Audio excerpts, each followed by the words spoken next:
하나님의 평화가 온 교회 믿음의 식구들과 또 오디오를 통해 말씀을 듣는 여러분과 함께하기를 주의 이름으로 축복합니다. 오늘 말씀은 에베소서 1장 4절 말씀입니다.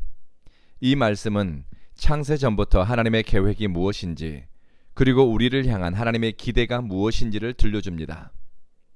오늘 말씀을 바르게 이해한다면 단순히 예수 천당, 불신 지옥이라는 프레임에서 벗어나 신앙의 가치를 예수 닮아가는 것과 성화, 거룩함에 이르는 데 두게 될 것입니다. 하나님이 창세 전에 그리스도 안에서 우리를 택하셨습니다. 창세 전이라는 시간은 물리적 시간으로 언제인지 짐작할 수 없는 하나님의 영역, 신비에 속한 시간입니다. 이 편지를 받아보는 또 읽는 사람이 이 구절을 이렇게 이해한다면 어떤 마음이 들까요? 창세 전부터 여러분은 하나님의 마음에 있었습니다. 그리스도 안에서 여러분의 삶은 의미 있게 선택되었습니다. 굉장히 뿌듯하고 감동이 되겠지요. 자기 인식을 하나님 안에서 하는 사람은 환경과 외부적 요건에 영향받지 않고 건강한 자기 정체성을 갖게 됩니다. 시간이 지나면 세상에 속한 물질이든 감정이든 어떤 가치이든 사상도 철학도 변하는 것이 일반적인 이치입니다. 그러나 하나님의 선택과 사랑에는 변함이 없습니다. 어제나 오늘이나 변함없는 그리스도 안에서 여러분이 선택되었고 구원받았기 때문입니다.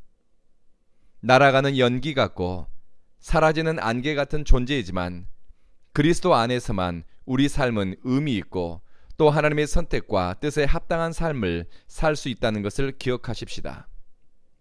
사람들은 예수 믿는 목적이 천국 가는 것이라고 합니다. 물론 맞는 말입니다.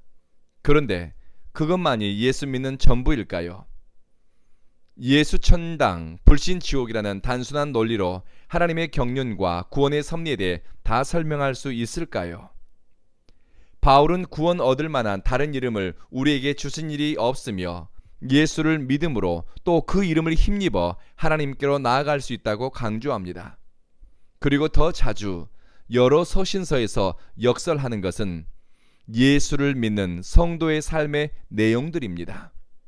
우리 믿음이 그리스도 안에서 형성되어지고 그리스도로 말미암아 시작된 우리의 믿음이 어떻게 삶으로 연결되고 교회 생활로 이어져야 하는지에 대해서 바울은 수도 없이 강조했습니다. 얼마 전 저희 교단 신문인 기독공보에 보니 기독교가 우리나라 대표 종교 중 가장 신뢰도가 낮다는 설문조사에 대한 기사가 실렸습니다. 믿음을 어느 종교보다 강조하는 기독교가 아이러니하게도 믿음을 주지 못하고 그리스도인은 세상에 신뢰받지 못한 존재가 되었다는 것입니다. 신앙의 목적, 신앙의 방향이 어긋나 있는 채 열심히 믿으면 믿을수록 오리무중에 빠질 수 있습니다. 방향이 잘못되었는데 결과치가 정상적으로 나올 수가 없지요.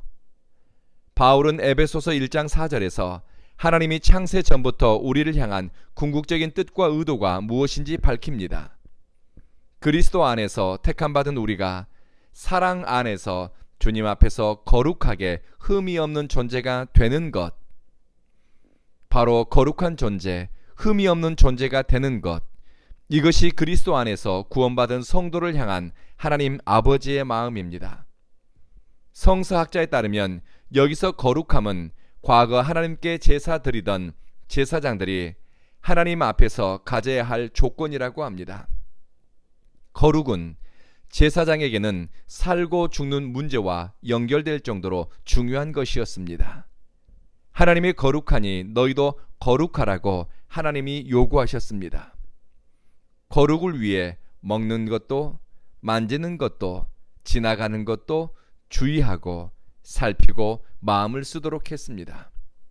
거룩은 절제와 규모 있는 삶, 더 가치 있고 의미 있는 자리에 합당하게 서기 위해서 스스로를 구별하는 선택과 관련이 있습니다. 되는 대로 먹고 마시고 되는 대로 생각하고 보고 행하고 본성대로 누리는 것과는 거리가 멀지요. 그리고 흠이 없다는 것은 재물이 가져야 할 조건입니다. 하나님께 드리는 재물은 흠이 없어야 합니다. 흠이 없는 재물은 가장 많이 신경 써서 살피고 주의를 기울여서 돌보고 내게 소중하고 의미를 주는 어떤 것입니다. 대충 적당한 것이 아닙니다. 하나님이 그리스도 안에 있는 성도, 구원받은 여러분에게 기대하는 것은 거룩하고 흠없는 삶을 살아내는 것입니다. 성령은 그리스도 안에 있는 성도에게 거룩함에 이르기 위해 선택하는 지혜, 그리고 흠없는 삶을 살기 위해 마음을 쓰게 돕습니다. 또 그렇게 살아갈 수 있는 힘과 분별할 수 있는 지혜도 주십니다. 새로운 피조물로 지어져가는 과정에서 우리는 땅의 사람, 불순종의 사람, 아담의 흔적은 지우고 두 번째 아담이라고도 불리는 예수 그리스도의 흔적만 남게 됩니다. 우리 온 교회의 미션 스테이트먼트 두 번째가 홀네스, 예수 그리스도의 온전함을 닮아가고 또 온전함에 이르기 위해 선택하고 시도하고 흉내내기 위해 노력하는 것입니다. 오늘 기도하실 것은 우리가 알 수 없는 무한한 시간 전부터 여러분을 택하시고 그리스도 안에서 여러분을 구원하신 하나님께 감사를 드립시다. 그리고 하나님이 우리에게 부여한 가치와 의미는 그리스도 안에서 주어진 것이니 그리스도 안에서 건강한 자존감과 바른 자기 인식을 갖게 해달라고도 기도합시다. 마지막으로는 사랑 안에서 거룩함에 이르기 위해 선택하고 사랑 안에서 흠이 없이 자라도록 은혜를 구하시고 여러분의 자녀와 여러분 곁에 있는 사람들이 충분한 사랑의 소통 속에서 흠없고 온전하게 성숙해 갈 수 있기를 기도합시다. 기도하겠습니다.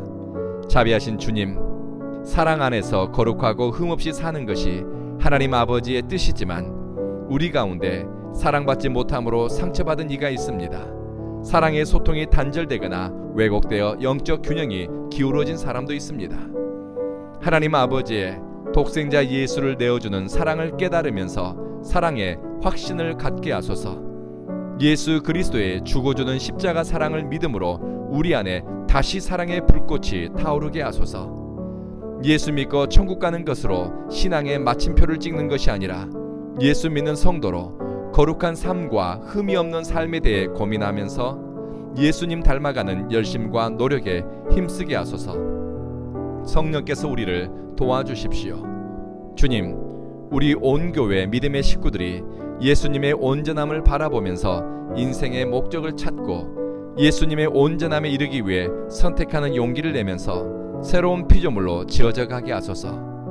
우리 온 교회에는 이렇게 변화된 새로운 피조물들이 부르는 찬양과 기쁨, 사랑의 나눔이 풍성한 교회 되게 하소서. 예수님 이름으로 기도합니다. 아멘.